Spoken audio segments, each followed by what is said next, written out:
नमस्कार दर्शकों, आज फिर हम एक बार आपके साथ आए हैं। कहते हैं कि समय समय की बात है, समय खुद बलवान। कभी समय का दिन बड़ा तो कभी समय की रात। उसी नज़ारे को लेकर आज आए हैं हम जनपद महोबा विकासखंड पनवाड़ी के आज इस समय खड़े हुए हैं ग्राम बेंदों में। बेंदों का ये वो गांव है कि जहां पर विख्यात लेखक मुंशी प्रेमचंद जी के द्वारा जहाँ से कई कहानियाँ लिखी गई हैं, रह करके अपना निवास करके जहाँ अध्ययन कार्य करवाया गया है। बात और वो अपनी पोस्टिंग यहाँ पर तैनात रहे, उस दौरान वो यहाँ पर रहे हैं। मेरे पीछे आप जैसे कि देख रहे हैं, ये वही मंदिर, वही चबूतरा, वही भवन है जिसमें मुंशी प्रेमचंद रहते थे। मुंशी प्रेमचंद ने यहीं मेरे पीछे आप एक बाग देख रहे हैं, यहाँ पर एक आम का पेड़ था जिसके नीचे बैठ कर के देवनाम की और आत्माराम सोनी के विषय में उन्होंने अपनी एक कहानी लिखी है। कुछ लोग ये भी बताते हैं कि 2 बैलों की जोड़ी थी, वो यहाँ के एक कुशवाहा परिवार था, उसके बैलों पर ही उन्होंने 2 बैलों की कहानी लिखी है। मैं फिलहाल इस बात की पुष्टि नहीं कर रहा हूँ, लेकिन लोगों की जो कहना है, धारणा है, लेकिन इस बात की मैं पुष्टि कर रहा हूँ जो लोगों के द्वारा निश्चित रूप से बताया गया है, एक नहीं सैकड़ों लोगों के द्वारा। मुंशी प्रेमचंद जी जब शिक्षा विभाग में STI थे तो वो इस दौरान अपना यहाँ पर निवास बनाए थे। क्षेत्र भ्रमण के दौरान आने के बाद यहीं पर वो निवास करते थे और यहाँ पर ये भवन आज, लेकिन समय बदला, स्थिति बदली, किसी ने कोई ध्यान नहीं दिया, तो ये वो मंदिर और भवन है जिसमें प्राथमिक शिक्षाएं यहाँ पर संचालित होती थीं।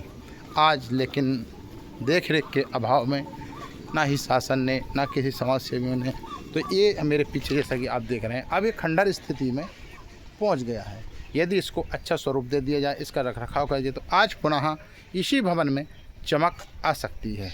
इसी भवन में राम जानकी का अंदर मंदिर था, बाहर के जो कमरे थे उनमें शिक्षा का मंदिर संचालित होता था और बहुत ही उस समय एक सुंदर नज़ारा देखा जाता था। मुझे वर्ष सन तो याद नहीं है, मैंने भी बचपन में जब मेरे कुछ लोग आते थे, मैंने खुद भी इसको देखा है यहाँ पर जब क्लास संचालित होती थी।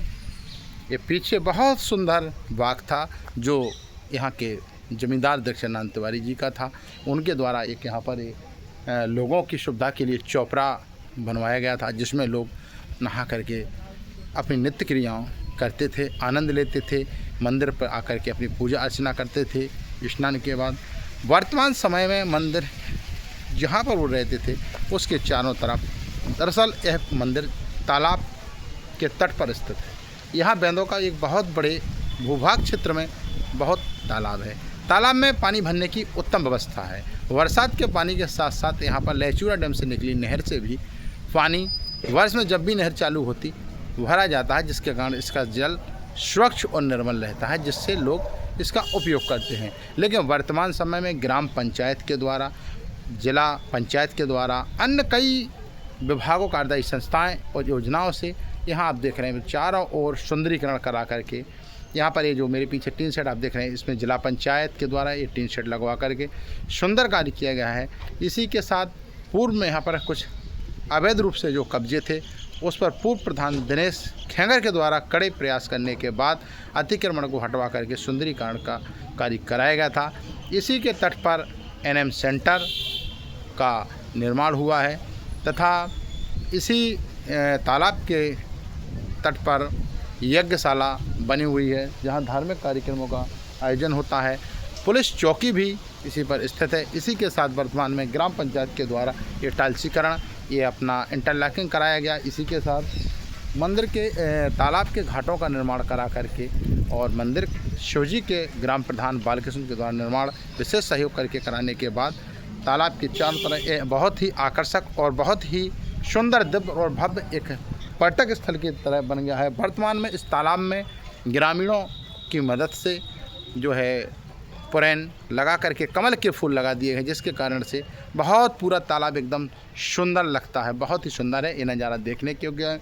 मेरे पीछे ये सिंघाड़ी जो देख रहे हैं, ये सिंघाड़े की पौध लगी हुई है। यहाँ पर पुरुष और महिलाएं सभी स्नान करने के लिए घाटों पर आज भी आते हैं और इस पर उपयोग भी करते हैं। लेकिन हाँ, एक चीज़ ज़रूर दुर्भाग्य की है कि यहाँ समुचित व्यवस्था न होने के कारण लोग मूत्र जो यहाँ पेशाब करने की व्यवस्था है, टॉयलेट की जो व्यवस्था की गई है, लोग इसमें तालाब को ही उपयोग कर देते हैं, जिससे गंदा गंदगी तालाब में जाने के बाद प्रदूषण में वातावरण बदल रहा है, जिसकी ओर भी प्रशासन को थोड़ा ध्यान देना चाहिए। इधर उधर जो घास हो रही है, इसको यदि सुंदरीकरण कर दिया जाए तो बहुत उत्तम और स्वच्छ नज़ारा रहेगा। ये पीपल का वृक्ष है, बहुत ही अच्छा ये यहाँ का नज़ारा है। आप ज़रूर आइए। मुंशी प्रेमचंद की जो कर्म भूमि रही है, इस पर आप ज़रूर देखिए। और मैं अब आगे आपको किसी और जगह का नज़ारा दिखाता हूँ। मैं लगातार प्रयास करूँगा कि आप लोगों को ऐसी जानकारियों से ज़रूर अपडेट कराता रहूं, जिससे आप लोगों तक नई नई जानकारियां पहुंचती रहें। जय हिंद, जय भारत।